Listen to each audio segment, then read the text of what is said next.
Isang maganda at mapagpalang araw po sa inyong lahat. I'm Abigail Alioray, nurse from the Department of Health, and I will be your speaker for this webinar. Our topic po is mainly focused on the mental health in this time of crisis, which is COVID-19 pandemic. I would like to thank the creator of our PowerPoint, who is none other than Ms. Capistrano. So, welcome everybody, and thank you in advance. Isang magandang araw po muli sa ating lahat. So, we will be starting our webinar, which is about mental health. And in regards to that, we will be specifically focusing about understanding feelings and emotions during COVID-19 pandemic. So, ito pong pandemya na ito ay nagdulot sa ating lahat ng pagkabahala, pagkabigla, pagkabigo, at marahil sa iba ay pagkawalang pag-asa. Totoo po yun na lahat ng tao, kahit po iba't ibang antas ng pamumuhay, ay nahihirapan sa panahong ito. Napakahirap po para dun sa sabihin na po natin na talagang naghihikaho sa buhay, at para naman po dun sa mga nakakaangat, kahit na po ganun, mahirap pa din po. Wala pong mahirap, walang mayaman. Ang nagmamatter lang po this time ay ang kalusugan ng nating lahat. Sabi nga po ng mga eksperto, this year is very challenging, and all we have to do is to stay healthy until we have found a solution in order to solve this crisis or this COVID-19 pandemic. Moving on po. So, how do people process their emotions?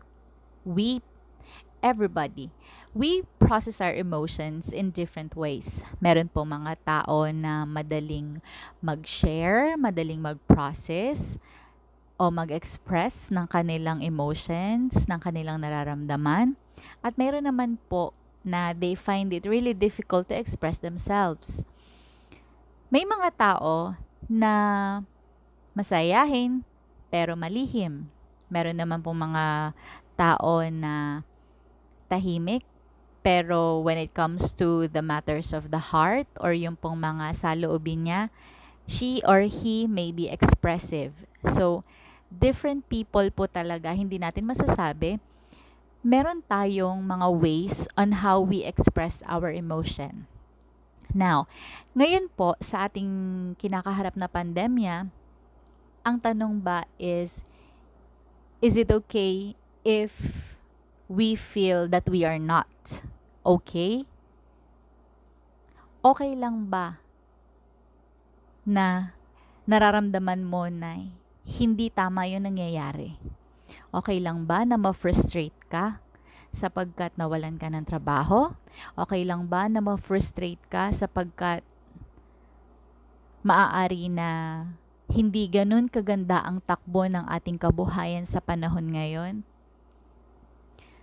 Is it okay to feel not okay sapagkat hindi tayo makalabas ng bahay?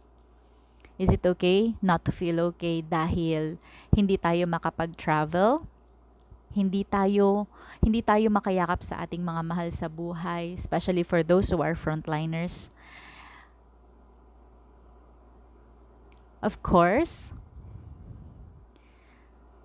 okay lang yun. Okay lang yun. Wala pong mali. Walang mali na sabihin mo sa sarili mo that, yes, I am not okay. Yes, you are not okay. And that is okay lang po yan. Walang mali na tanggapin natin sa sarili natin na may hindi tama sa nangyayari, na may hindi tama sa takbo ng ating pamumuhay sa ngayon. Again, because of this pandemic, marami po sa atin ang nakakaranas ng iba't ibang negatibong pakiramdam, and most of us are sad. We feel that we are deprived of the things that give us happiness, that give us joy. For example, yung pong mga gatherings, birthdays, reunions, kasal, hindi po tayo po pwedeng umattend except for the immediate family. Kasi bawal po ang social gatherings. And because of this, nafu-frustrate na po ang marami sa atin. From ECQ to GCQ to MECQ to MGCQ. So different quarantine periods like after months and months of waiting, still we cannot go back to our daily routine. Marami ang nagsasakripisyo, especially our frontliners. So this condition brings this specific reaction, which is what we call cabin fever. So ano po ba yung cabin fever? It is a popular term for a relatively common reaction to being isolated or confined for an extended period of time. Cabin fever is not a specific diagnosis, but rather a constellation of symptoms that can occur under these circumstances.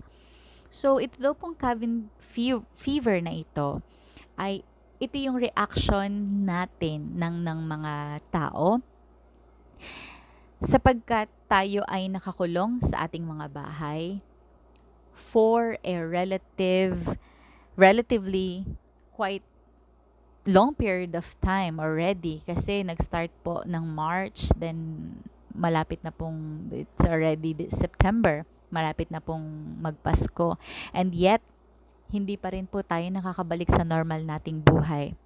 So ano ba yung mga nararanasan or yung different signs and symptoms when it comes to cabin fever? So first is lethargy. Lethargy can be explained by a lack of enthusiasm or energy sapagkat dahil po sa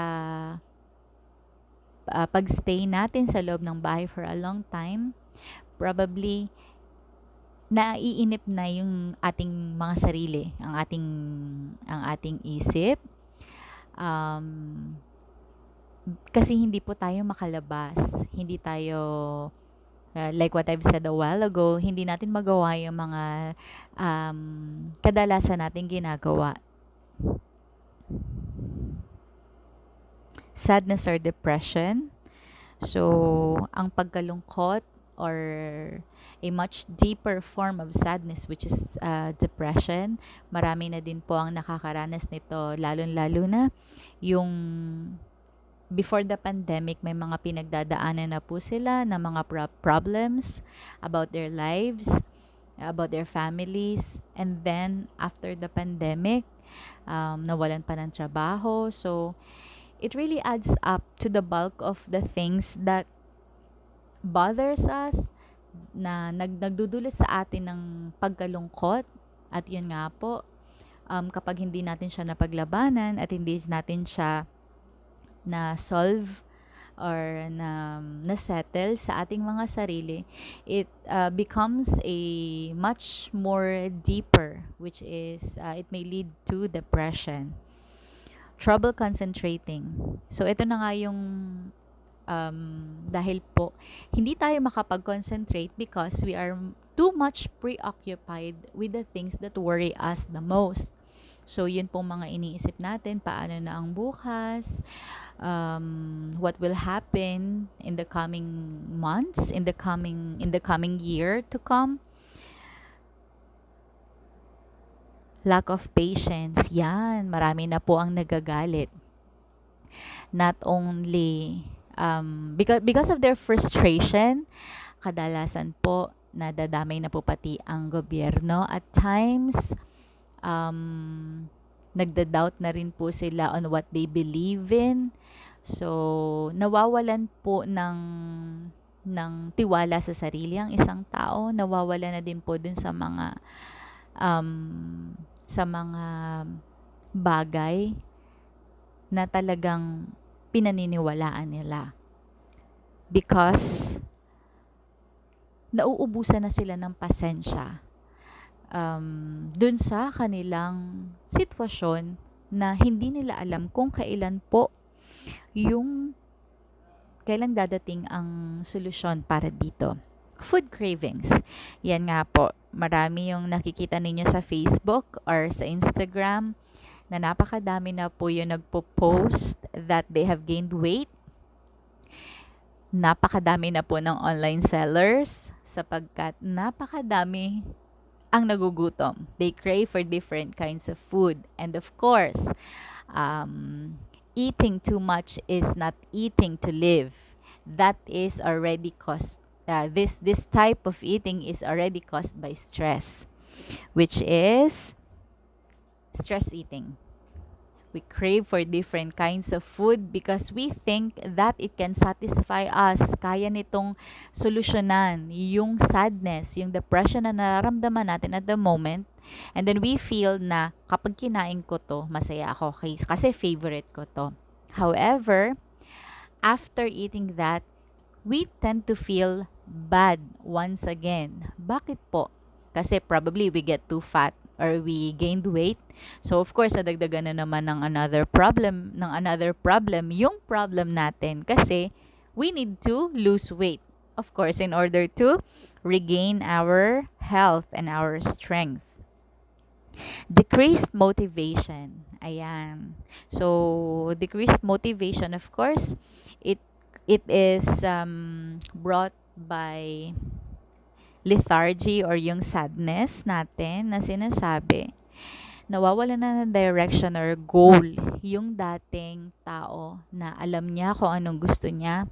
However, dahil dun sa nawalan siya ng trabaho, hindi niya alam kung saan na paano na magsisimula, especially nowadays. Napakahirap po na mag-secure ng trabaho sapagkat maraming businesses ang nag-close. So, hindi nila alam kung paano sila magsisimula ulit. And of course, that feeling leads to decreased motivation. Difficulty waking and frequent napping is they are both related to each other. Frequent napping, but then actually it's not a quality sleep. Hindi siya yung talagang mahimbing na tulog.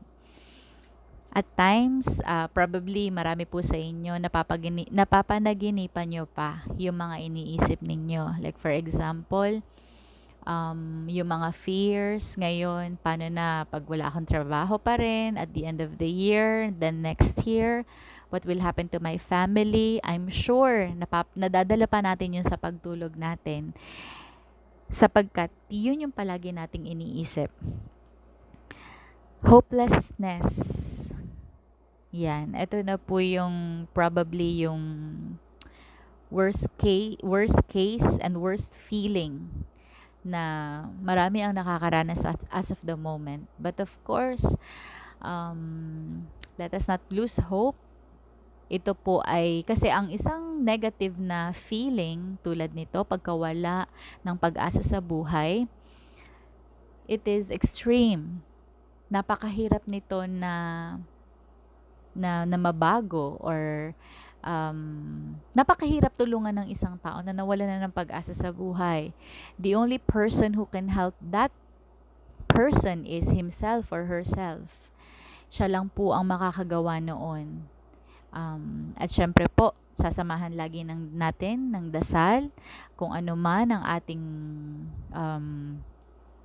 pinupush or pinupursue sa ating buhay, yung pagtatrabaho ng sobra-sobra.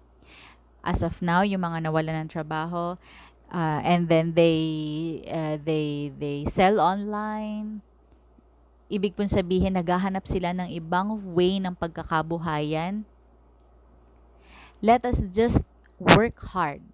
Lagi nating iisipin na habang buhay ay of course may pag-asa. So, sabi nga nila, there's a rainbow always after the rain. So, after this pandemic, I'm pretty sure na may nag-iintay sa atin na magandang kinabukasan.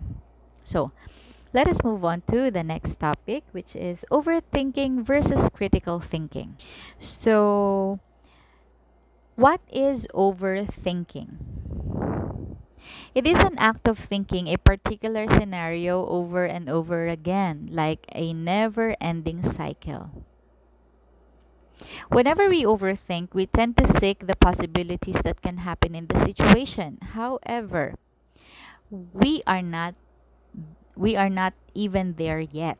So, overthinking means wala tayong katapusan sa pag-isip ng pag-isip kung ano ang gagawin natin when a situation comes, and yet yung situation na yun ay hindi pa nangyayari. Maraming tao ang well, they feel secured whenever they know exactly what to do, or they do have this contingency plan o kung ano yung gagawin nila when this situation comes. However, it's good. However, if you keep on doing that on a daily basis, it ruins the happiness that you feel at the moment, or yung kung ano yung nararamdaman nating kaligayahan. Natatanggal siya or nababawasan siya sapagkat wala na tayong ginawa kundi mag-isip ng mag-isip. Kung ano ang gagawin natin kapag dumating ang isang sitwasyon na hindi pa naman dumadating. And of course, overthinking could lead to 4 most brain-damaging activities to our minds. So, ano-ano po ba yun? First is sleep deprivation, anxiety, stress, and paranoia. Sleep deprivation, so yung hindi ka makatulog. Kadalasan, yung anxiety, at times, napapansin mo, bigla ka na lang na sasama yung pakiramdam mo. Different people experience bloating, feeling nila na busog sila. Then after feeling busog, then they would feel a sudden pain on their chest, or biglang kumakabog yung dibdib nila. That is anxiety. Apart from kung talagang may heart problem or may pre-existing condition yung tao, it could really be anxiety. So stress is very damaging to our physical health. Not only that, and of course to our psychological, mental, emotional being. Sapagkat ang stress po, the stress could also lead different diseases like cancer. Paranoia, we feel paranoid. We feel na may mga tao, o may mga tao na gustong manakit, or nagdududa ka sa iba't ibang tao o dun sa iba't ibang bagay, and you think that it is a threat for you. So, ito pong mga activities na to, like yung pagkakulang ng tulog, sleep deprivation, anxiety, stress, and of course, yung paranoia, it is all brought by your overthinking, and it is very much damaging to our mental health. Next, what is the solution for overthinking? Ano ba dapat yung ginagawa natin? So, what is critical thinking? It is the ability to think clearly and rationally towards the decision you are going to make in order to achieve a solution, a better solution. And of course, it allows us to organize our thoughts, reflect on our decisions, and make us ask ourselves, what, why, and how do we make it possible? So, ito po yung kabaligtaran ng overthinking. Kung sa overthinking, wala tayong ginawa kundi isipin ng isipin yung mga worries natin, yung mga bagay na hindi pa nangyayari. Like for example, paano kung magka-COVID ako? That's the biggest fear that everybody is really afraid of nowadays. Paano kung magka-COVID ako? Paano ang aking family? Paano kung isa sa pamilya ko ay magkaroon ng COVID? Paano kung after 1 year, wala pa rin akong trabaho? Paano kung next year wala pa ring vaccine, and so many things, so on and so on and so forth. If we overthink, yung sinabi ko po kanina na apat, na yung stress, anxiety, paranoia, and sleep deprivation, it would damage our mental health. Hindi na magiging healthy ang ating pag-iisip, at maaari tayong makaranas ng iba't ibang sintomas ng karamdaman na actually hindi naman talaga siya nag-i-exist. May share ko lang po sa inyo. Since ako po ay nurse, mostly po nang nagvi-visit po sa ating mga health centers, they come due to different physical illnesses, from like what I've told you a while ago, yung bloating, chest pain, cough, ano pa ba? Yung biglang pagkabog ng dibdib nila, tachycardia, yung pagbilis ng tibok ng puso nila, that they feel that they are really sick. But when laboratory results come, wala po silang sakit.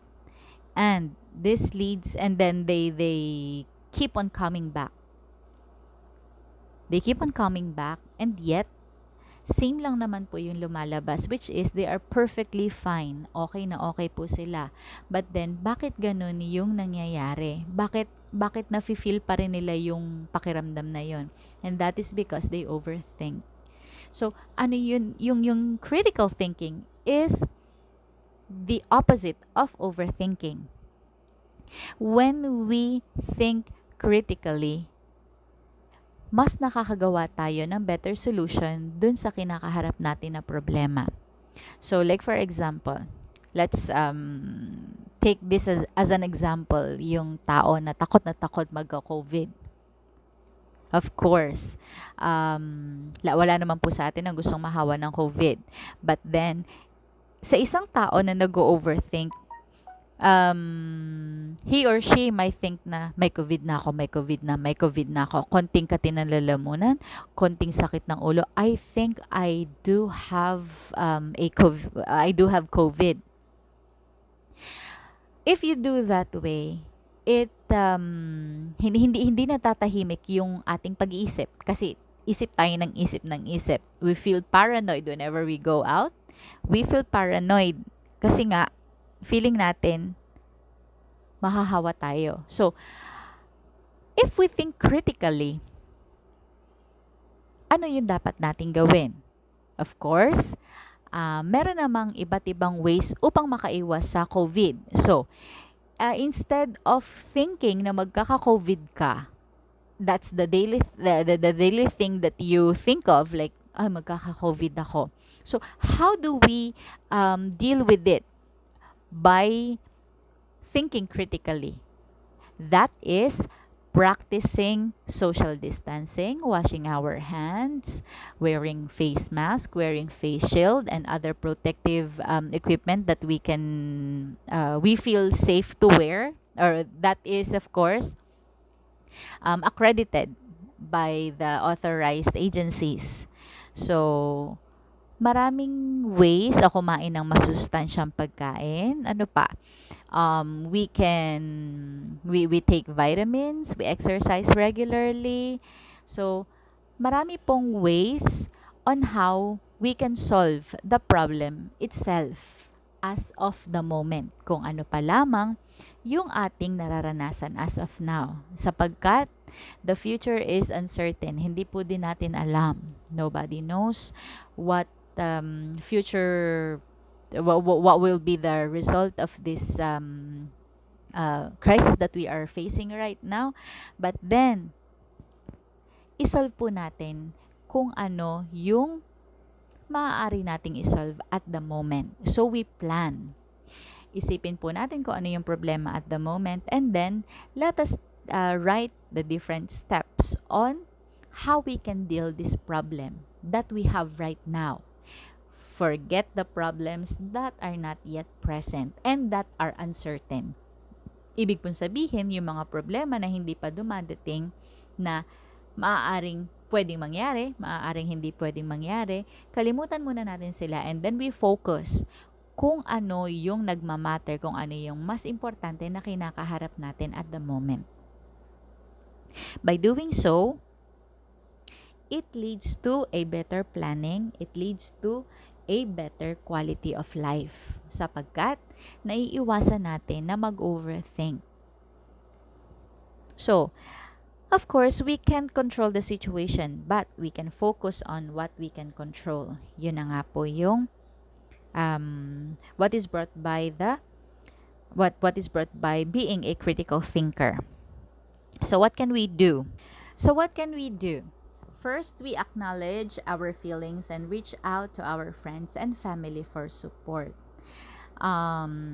Since social gatherings ay bawal po as of the moment, of course, thanks to the digital world, napaka-high-tech na po ng ating panahon ngayon. We can reach out to our family and friends, and it doesn't mean that we need them to be with us physically, but then meron tayong mga applications sa mobile phone na po pwede natin na tawagan sila or i-message sila to reach out. And of course, the most important of it is we acknowledge our feelings. You acknowledge your feelings. Ano po ba ang naiibigay na kabutihan ng pag-acknowledge ng nararamdaman natin? Let's say, for example, at the moment you feel you are fearful. Natatakot ka sa kung anong pwedeng mangyari in the future. Then, you acknowledge your feeling. Ako ay takot. Natatakot ako para sa aking pamilya, para sa aking mga mahal sa buhay. And then, you focus on what you can do by that feeling. Dahil natatakot ako, ito yung mga steps na gagawin ko. So, natatakot ako na magkaroon ng COVID ang aking family, then, we follow the protocols given by the Department of Health kung paano makakaiwas sa COVID. As simple as that. What else? Set time to relax. It can be through mediation or meditation, arts, music, reading, and writing, anything that you enjoy. So, we focus po kung ano po yung nakakapagpasaya sa atin. So, nowadays, madami po tayong mga plantitos and plantitas. Sabi nga natin, if COVID will continue up until next year, probably parang garden na, or yun na nga po, garden na ang ating buong bahay, sapagkat napakadami po ang naaliw sa pag-collect ng different species of plants, cactus, succulents, yan, napakadami. Pabonggahan. Pero nakakatuwa po. One thing that I think is really very valuable na itinuro sa atin ng pandemic is sustainability. Sapagkat before, dahil po napaka-fast pacing ng ating mundo, hindi natin nakikita yung beauty ng gardening. Like, wala tayong time for that. Pagod na tayo pag-uwi sa bahay. Pero now, we are given the time and the time to spend gardening, magtanim, para everyday kakain tayo ng gulay na organic, magawa yung mga hobbies natin that we did not have time before the pandemic. So, nakaisip natin, napansin natin na ay nasira na pala yung aming doorknob. Palta na pala natin ito. yung mga anak natin na maliliit, since we didn't have much time for them before, now mas marami ng bonding moments sa ating family, especially nga po dun sa ating mga anak at sa ating mga asawa. Okay? So, what else? Decide your routine beforehand, even when you need to stay indoors. So, of course, this is also a way para po hindi tayo maiwasan yung different symptoms, signs and symptoms ng cabin fever. We follow different routines and we make it challenging. Pwede pa rin naman po tayong maglaro sa bahay with our kids, with our spouses. Pwede pa din po tayong mag-create ng different activities with them. Pwede tayong matutong ng different new hobbies, baking, o kaya maluto natin sa ating mga asawa yung mga pagkain na gusto niyang kainin, yung mga favorite niya, at syempre sa ating mga anak. So, we make a routine like Mondays, it's for the kids to study, and ano yung topic para mag-study. Tuesdays, para saan siya. Wednesdays could be doing new hobbies. Thursdays, of course, focusing on your garden. And then Fridays, it could be a movie night. So, Saturday, you go camping indoors. And then Sunday, spend it reading children's book with your children. So, maraming different ways para malibang natin yung sarili natin. Of course, humans as we are, we really need to socialize. Yan po ay human nature. And then, dahil po tayo ay limited ang socialization activities as of the moment, so we do find ways. Other people, they resort to having Zoom meetings with their friends, talking about the things that they did the whole day, or yung mga memories nila back in high school or elementary. So maraming ways. We just need to be creative. So, connect with people digitally. It can be through video chat, text messages, or phone. Yeah, phone calls. Take care of yourself by eating healthy, getting enough sleep, drinking water, and taking your medicines. Of course, para nga po maiwasan natin ang pag-gain ng weight, na napakadami po na problem ito as of the moment because of the quarantine. So, we make sure that we stay fit and healthy. Of course, especially hindi natin po kita ang kalaban natin, yung virus. Ang panlaban natin ay yung ating malakas na immune system. What else can we do? Take breaks from social media and television. Of course, kailangan din po natin ng break for the digital world. So, how do we do that? We spend time at the garden. So we enjoy morning exercises, yung magpapainit po sa umaga. That will boost your immune system, and of course that is purely organic, sapagkat yan ay kasama ang ating inang kalikasan, which is really what we need as of now. Seek information from credible sources, but limit your time on watching, reading, and listening to the news.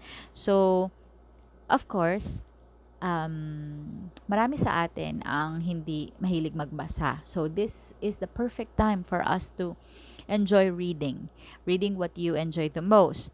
So, and of course, that should be valuable. Kung wag po masyadong puro chismis ang ating babasahin. So, we should also choose the books that we read, and yung mga libro na yun yung mga magko-contribute sa paglawak ng ating kaalaman, at pwedeng pag-develop ng ating hidden talents. Ayan. Stay active. If you don't have exercise equipment, you can look up workouts on YouTube or even dance to your favorite music. So we have all the time to do this. We didn't have time to do workouts before the pandemic, but now we can do it. So start na po tayo. Get some sunlight and fresh air if you can't leave your home. Open the window and sit next to it. If you have a porch or a balcony, sit there and relax. So this is a bonding time with Mother Nature. It is very relaxing. Para po dun sa mga nasa probinsya, of course, dito po sa Lucena, we still have different barangays na super close to nature, and I envy you sapagkat napaka-saya po ng malapit sa karagatan, malapit sa mga yung maraming puno. So that's really the boost that we need. Continue learning. So if you really are pursuing a career or leveling up your career, then you can continue e-learning through e-learning, and of course we stay hopeful that this too shall pass. Of course, this is given to us, and we can beat this. We can beat COVID-19 with the help of our Almighty God. Hindi po tayo pababayaan ng Diyos, and that is the thing that is absolutely for sure. Finally, we're almost done with our webinar. So this is the last subtopic, which is resilience amidst health crisis. Resilience is the process of adapting well in the face of adversity, trauma, tragedy, threats, or significant sources of stress. So human nature also, we tend to adapt to different situations. At the beginning of the pandemic or the outbreak, in somewhere in March, napakadami po sa atin. Yung level ng takot natin ay hindi ka panipaniwala. Those times, marami yung nagkakaroon ng cardiac arrest, o yung sabi nga po natin, inaatake sa puso, sapagkat natatakot sila kung paano, kailan matatapos ito, hanggang saan pa yung worst na pwedeng mangyari. So napakadaming tanong, napakadaming paghihirap yung nararanasan ng bawat Lucanahin, bawat Pilipino, at bawat tao sa mundo. However, after a few months, here we are still struggling. We are still struggling, but we are coping well. Yung takot natin before nababawasan na, sapagkat unti-unti nauunawaan na natin kung paano maiiwasan ang pagkakaroon nitong virus na ito. Digital na po ang ating mundo. If you have if you need any information, of course, you can Google it. You can check it online. Marami na tayong sources of information kahit sa ang sulok ng Pilipinas o kahit sa ang sulok ng mundo, na kung saan ay hindi na tayo nagiging kulang sa impormasyon. So because of this, madami sa atin ang mas nagiging kampante unti-unti para harapin yung mga susunod pa na buwan, susunod na taon. And still, of course, we are fighting. We are fighting, and for sure, we are going to win this battle. Let us always be positive about that. These challenges will be around for a while, and that is for sure. Several weeks or months, nobody knows. The situation might get worse before it gets better. So it's more important than ever to begin building positive habits into a daily routine that promotes comprehensive well. If we do, we will come out of this stronger than we were before, ready to face any challenges together as a team with resilience. Dahil po dito sa ating kinakaharap na ngayon, maaaring masabi natin na in the future, if, wag naman po sana, but then if another pandemic comes, we can do it. We can surely do it.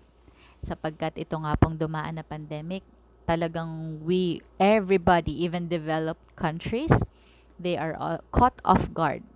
So, kapit lang po, lahat tayo.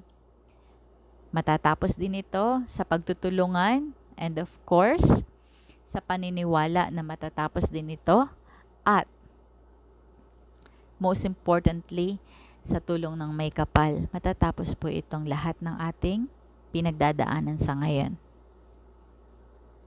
So, Psychiatric Rehabilitation Foundation and Association, Working Remote COVID-19 Principles. Number 1, you are not working from home. You are at home during a crisis trying to work. It's okay if hindi po tayo masyadong nakakapag-produce ng same quality of work like we did when we were still not having this pandemic, nung time na nakakapasok tayo sa office, sapagkat napakahirap po talaga. But then, the quality of work that you do this time is still valuable. Ibig pong sabihin, ito ay importante, ito ay mahalaga pa rin, at maniwala ka, ito ay nakaka-contribute ng maayos at ng malaki sa institusyon na kung saan ikaw ay nagtatrabaho. Your personal, physical, mental, and emotional health is far more important than anything else right now. Like what I've said a while ago, according to the experts, all we need to do is to survive. This year is not for anything else but to stay healthy. Ibig pong sabihin, after this crisis and you are still alive, ibig pong sabihin noon ay napaka-swerte natin para tayo nanalo sa loto kasi we have survived this pandemic. You should not try to compensate for lost productivity by working longer hours. So, yun nga po yung in-explain ko kanina na yung quality of work might not be the same quality like you perceive nung kayo po ay nagtatrabaho pa when you were working at usual office hours. So, don't beat yourself. Huwag po nating pahirapan ang ating sarili. Tanggapin natin na maaaring may limitasyon ang ating pagtatrabaho at as of the moment, but then, hindi po ibig sabihin ito na hindi ka na nagtatrabaho ng maayos. Still, like what I've said, it would be, or it could give a great impact to your company. You will be kind to yourself and not judge how you are coping based on how you see others coping. Of course, different people process their emotions differently. Kung ikaw po ay mabilis na nakaka-cope up sa sitwasyon natin, good for you. If ikaw po yung tao na nahihirapan na tanggapin ang sitwasyon, it's okay. Maging mabait po tayo sa ating mga sarili. Mahalin po natin ang ating mga sarili. Okay lang yan. Tuloy-tuloy lang. Huwag lang makakalimot sa Diyos. Tuloy-tuloy lang ang effort, ginagawa mo sa araw-araw, and you will be fine. You will be kind to others and not judge how they are coping based on how you are coping. Of course, now is not the time to judge others or judge yourself. Now is the perfect time na isipin natin na hindi lang tayo ang tao dito sa mundong ito na kailangang makasurvive sa pandemic na ito. Let us also be kind to other people. If we could offer anything para po dun sa less privileged nating mga kababayan, then let's do so. Small effort would be big kapag pinagsama-sama po natin ito. Your team's success will not be measured the same way it was when things were normal. Same thing like what I've said a while ago.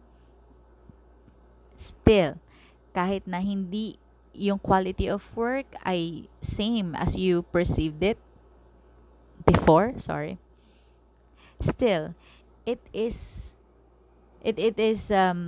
very very important contribution nga po para sa institusyon na pinagtatrabahuhan ninyo. So, for online counseling, you may visit these different websites. And different reminders from the Department of Health. Makakatulong ang pakikipag-usap sa pamilya, kaibigan, katrabaho. Huwag po natin itong i-keep sa ating mga sarili. Sabi nga nila, 2 heads are better than 1. What more if you are, of course, not really exposing ourselves. Hindi naman po ito ibig sabihin na we make chismis out of our problems. And ito ay isang kahinaan na sabihin natin sa isang tao na natatakot ako. No, it's not. It is acknowledging na tayo'y tao. May mga limitasyon tayo. So, we need other people. Kailangan natin ng ating kaibigan, ng ating pamilya upang tayo ay makakope up, upang ma-solve ang isang problema. No health without mental health, of course.